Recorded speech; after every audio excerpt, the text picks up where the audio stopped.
भाजपा की तरफ से सदन में आज अविश्वास प्रस्ताव पर बहस जारी है।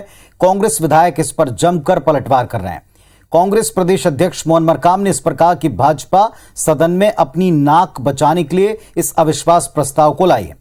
जिन 84 बिंदुओं को लेकर यह अविश्वास प्रस्ताव लाया गया, उन सभी पर सत्ता पक्ष जवाब दे रहा है। मुद्दों को भटकाने के लिए इस प्रस्ताव को लाया गया। वहीं अंतागढ़ से कांग्रेस विधायक अनूप नाग का कहना है कि भाजपा ये अविश्वास प्रस्ताव दिल्ली में बैठे अपने नेताओं को सक्रियता दिखाने के लिए लाई है। कांग्रेस के 71 विधायक इस अविश्वास प्रस्ताव पर इस तरह से जवाब देंगे कि भाजपा दोबारा अविश्वास प्रस्ताव लाना भूल जाएगी।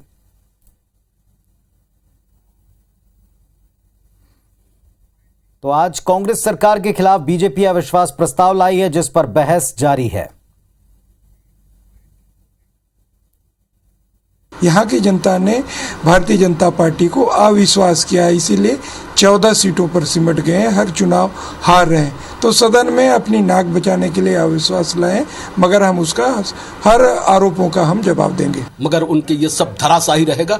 पूरे हमारे प्रदेश के हमारे कांग्रेस पार्टी के सभी हमारे विधायक साथी कड़ा मुकाबला करेंगे और जवाब तरीके से देंगे। भूल जाएंगे भविष्य में अविश्वास प्रस्ताव लाना, इतना स्पष्ट बहुमत सरकार के खिलाफ। और करेंगे अपने सहयोगी राजेश मिश्रा जी का, जो इस वक्त लगातार इस पूरे बहस के ऊपर नजर बनाए रखे हुए हैं। राजेश जी, अविश्वास प्रस्ताव लाया गया है, बहस जारी है, अपडेट दें अभी तक का।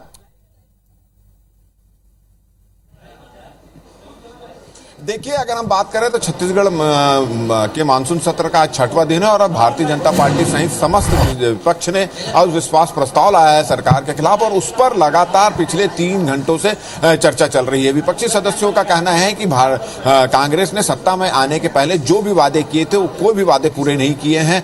कर्मचारियों के साथ वादे पूरे नहीं हुए हैं। लगातार अपराध की घटनाएं बढ़ती जा रही है। तमाम मुद्दे हैं जिसमें हर मामले में कांग्रेस जो असफल साबित हुई है और इस अविश्वास प्रस्ताव पर चर्चा के दौरान कई बार तू मैं और नोकझोंक की स्थिति भी निर्मित हुई है। विपक्ष के सदस्य लगातार आरोप लगा रहे हैं और सत्ता पक्ष के लोगों का कहना है कि किसी प्रकार का कोई मुद्दा नहीं है विपक्ष के पास। इस तरह इसको लेकर वो अपनी नाक बचाने के लिए अविश्वास प्रस्ताव लाए। हमारे साथ जनता कांग्रेस के वरिष्ठ विधायक धर्मजीत सिंह यहाँ पर मौजूद हैं। अभी जोरदार हंगामा यहाँ पर चल रहा है और उसको लेकर अभी एक अजय चंद्राकर ने एक बात कह दी कि विश्वासवादी दिवस पर छुट्टी का कोई औचित्य नहीं रहेगा। उसको लेकर भी हंगामा और सदन की कार्यवाही भी स्थगित करनी पड़ी। किस तरह को लेते हैं इस तरह अविश्वास प्रस्ताव का? देखिए, अविश्वास प्रस्ताव में हम लोग जनता से जुड़े हुए मुद्दों को उठाना चाह रहे हैं और इस प्रदेश में शराबबंदी करने की घोषणा इन्होंने की थी।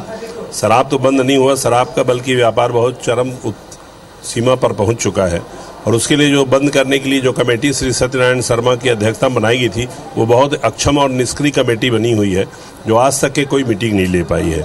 उसी तरह से अपराधियों के हौसले बहुत बुलंद हैं।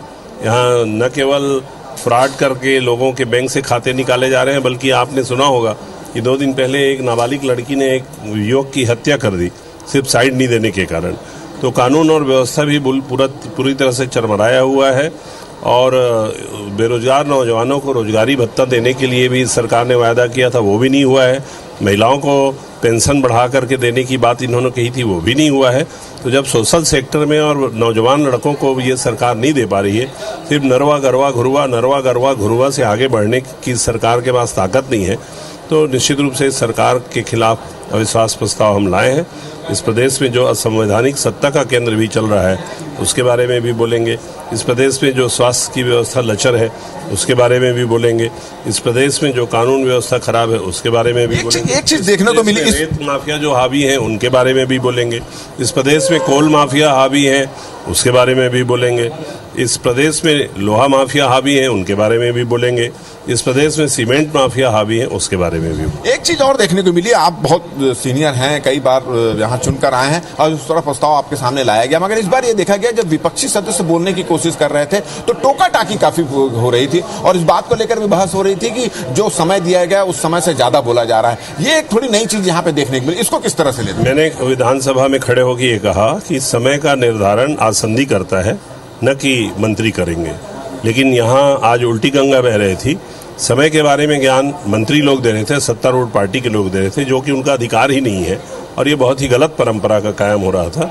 जो भी परंपरा और जो भी व्यवस्था, जो भी आदेश निर्देश देना है वो माननीय अध्यक्ष महोदय देंगे और उनके अलावा और कोई दूसरा नहीं दे सकता। कांग्रेस के जो प्रदेश अध्यक्ष, उनका एक बयान आया है कि विपक्ष अपनी नाक बजाने के लिए अविश्वास प्रस्ताव लाया है। वो भी जानते हैं इस अविश्वास प्रस्ताव का क्या असर होगा, इसको किस तरह से ले? कांग्रेस के अध्यक्ष कुछ दिन पहले भाषण दिए थे कि इस कांग्रेस के राज्य में जोगी कांग्रेस के लोगों को महत्वपूर्ण पद दिया गया है। अब उनकी हालत आप खुद समझ सकते हैं। तो आपने सुना कि इस तरह से हंगामे की स्थिति, इस समय से हंगामे की स्थिति बनी हुई है और अभी लगातार बहुत सारे विपक्षी सदस्यों और सत्ता पक्ष के लोगों का कहना बाकी है। विपक्षी सदस्य लगातार आरोप लगा रहे हैं और मुख्य आरोप उनका ये है कि इस सरकार के आने के बाद आपसी गुटबाजी बढ़ी है, कानून व्यवस्था की स्थिति चरमरा गई, रेत माफिया, कोल माफिया, ड्रग्स माफिया सक्रिय हो चुके हैं, सरकार जो अपने वादे पूरे नहीं पा रही है और इस तरह की स्थिति की बात यही कर रही है। वहीं सत्ता पक्ष के लोगों का कहना है कि विपक्ष के पास कोई मुद्दे नहीं है, वो केवल अपनी नाक बनाने के लिए यह अविश्वास प्रस्ताव लाए हैं और इसका असर क्या होगा विपक्षी बहुत अच्छे से जानते हैं। जी,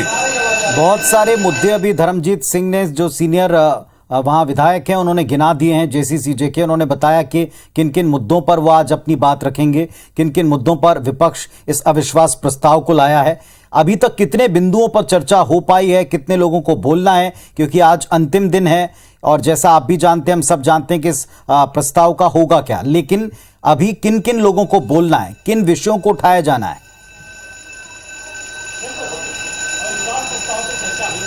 देखिए, अगर बात करें तो विपक्षी से बृजमोहन अग्रवाल बोल चुके हैं, पुन्नूलाल मोहले बोल चुके हैं, सत्ता पक्ष से रविंद्र चौबे का बयान आ चुका है, मोहन मरकाम बोल चुके हैं, अनूप नाग बोल चुके हैं, तमाम लोग जो है बोल चुके हैं। अगर हम बात करें तो बहुत सारे, मतलब अगर बात करें तो 35 से 40 लोगों का बोलना यहाँ पर बचा हुआ है और जिस तरह से आसार नजर आ रहे हैं, जिस तरह से विपक्षियों के तेवर नजर आ रहे हैं, जिस तरह से सत्ता पक्ष विपक्षियों के बीच और उनके बीच, विपक्षियों के बीच नोकझोंक हो रही, उससे ऐसा लगता है कि ये जो अविश्वास प्रस्ताव पर चर्चा है वो जो निर्धारित समय उससे और आगे बढ़ेगी और 12-1 बजे तक ये कार्रवाई आज शाम रात तक चलने की संभावना है, क्योंकि हर थोड़े देर में जब विपक्षी सदस्य अपनी बात रखते हैं, अपने प्रस्ताव को रखते हैं, तो सत्ता पक्ष के लोगों और उनके बीच काफी नोकझोंक की स्थिति निर्मित होती है और आसंदी को कई बार इसके लिए अनुरोध भी करना पड़ता है कि समय का ध्यान रखें और मुद्दे की बात करें। मगर होता यह है कि विपक्ष जब अपनी बात रखता है तो उसका जवाब सत्ता पक्ष के लोग देते हैं, तो इसके कारण जो समय है वो काफी जाया जा रहा है, तो समय अभी लगेगा और ऐसा लगता है कि देर रात तक जो है इस पर चर्चा होगी। जी चलिए, तो देर रात तक अविश्वास प्रस्ताव पर चर्चा हो सकती है। विपक्ष